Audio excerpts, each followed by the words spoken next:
इस टायर के नीचे कोई इंसान अगर गलती से भी आ जाए तो उसका कुछ नहीं होगा। अगर ये टायर इतना सेफ है तो इसे गाड़ियों में यूज क्यों नहीं करता। देखो इस टायर का नाम है रॉलिगोन टायर, जिसको 1951 में विलियम एल्वी ने आविष्कार किया था। ये कोई नॉर्मल टायर नहीं है, ये एक ऐसे टायर है जो किसी भी सरफेस पे आराम से चल सकते हैं। इन्हें इसीलिए बनाया गया था ताकि ये बर्फ और रेत जैसे सॉफ्ट सरफेस पर बिना किसी दिक्कत के चल सके। पर मजे की बात तो ये है कि इन टायर्स में लो प्रेशर होती है, जिसकी वजह से गाड़ी का वजन पूरे टायर्स में बराबर डिवाइड हो जाता है, जिसके चलते अगर कई हजार किलो के ट्रक में भी यह टायर लगाकर किसी व्यक्ति के ऊपर चढ़ा दे तो भी उस व्यक्ति को कुछ नहीं होगा। ज्यादा से ज्यादा सिर्फ 2 किलो वजन महसूस होगा, लेकिन इंजन को पावर ज्यादा लगने की वजह से डीजल भी ज्यादा यूज होती है, इसीलिए नॉर्मल गाड़ियों में इस टायर का यूज नहीं किया जाता। देखो दुनिया के सभी बड़े बड़े जहाजों में से ये जहाज बेहद खास है क्योंकि इसमें दुनिया की पहली एक्टिव लेजर वेपन सिस्टम का यूज किया गया है। इस जहाज का नाम है USS पॉन्स। ये लेजर पॉइंटर की तरह काम करता है। असल में ये इतना सटीक है कि दूसरे किसी चीजों को डैमेज ना करके एक पर्टिकुलर एरिया को भी डिस्ट्रॉय कर सकता है। जैसे कि इस बोट को देखिए, जिसमें पूरा बोट को छोड़कर सिर्फ बोट की इंजन को ही डिस्ट्रॉय कर दिया। साइलेंट और इनविजिबल दोनों होने के चलते ये हवा, पानी या जमीन पर किसी मूविंग टारगेट को भी आसानी से डिस्ट्रॉय कर सकते हैं, जैसे कि अभी इस ड्रोन पर अटैक किया। दरअसल इस वेपन से एक इंफ्रारेड बीम जनरेट होती है जो लेजर के फॉर्म में लाइट की स्पीड से ट्रैवल कर सकती है। लेजर एक ही बार में कई शॉट फायर कर सकते हैं क्योंकि इसमें गोला बारूद की नहीं बल्कि पावरफुल बिजली की जरूरत होती है। इसीलिए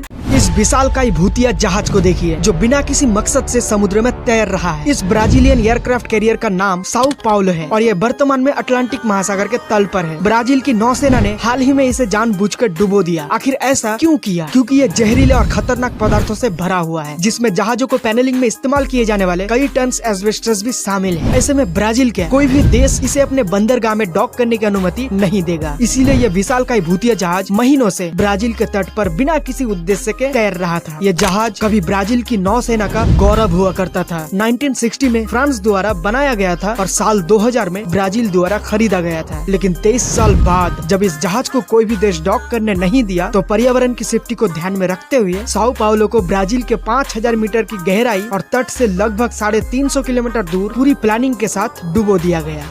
विंड टरबाइन जो बाहर से देखने में तो काफी मजबूत लगता है, लेकिन असल में वो अंदर से बिल्कुल खोखला होता है ताकि इसके अंदर केबल फिट करके बिजली को सप्लाई कर सके। कई बार तो इसकी मैकेनिज्म में गड़बड़ी होने के चलते इसमें आग लग जाती है, यहाँ तक कि ये पूरी तरह से टूट के बिखर जाती है, जिससे कंपनी को करोड़ों का नुकसान हो जाती है। क्योंकि इन विंड टरबाइन को लगाने में करोड़ों रुपए का खर्च होता है। एक पवन चक्की को लगाने में सबसे मुश्किल काम होता है इसके पंखों को लगाना, क्योंकि इसकी लंबाई 60 फीट तक होती है, जो पहले फैक्ट्री में तैयार किया जाता है, फिर बाद में बड़े बड़े ट्रकों में लाकर टावर से जोड़ा जाता है। नॉर्मली विंड टरबाइन 2 से 3 मेगावाट बिजली पैदा करता है, लेकिन जो गुजरात में 200 मीटर ऊंची पवन चक्की को लगाया है वो 5.2 मेगावाट बिजली पैदा कर सकता है, जो लगभग 4000 घरों में आराम से बिजली प्रोवाइड कर सकता है। और यही है इंडिया का सबसे विशाल विंड टरबाइन।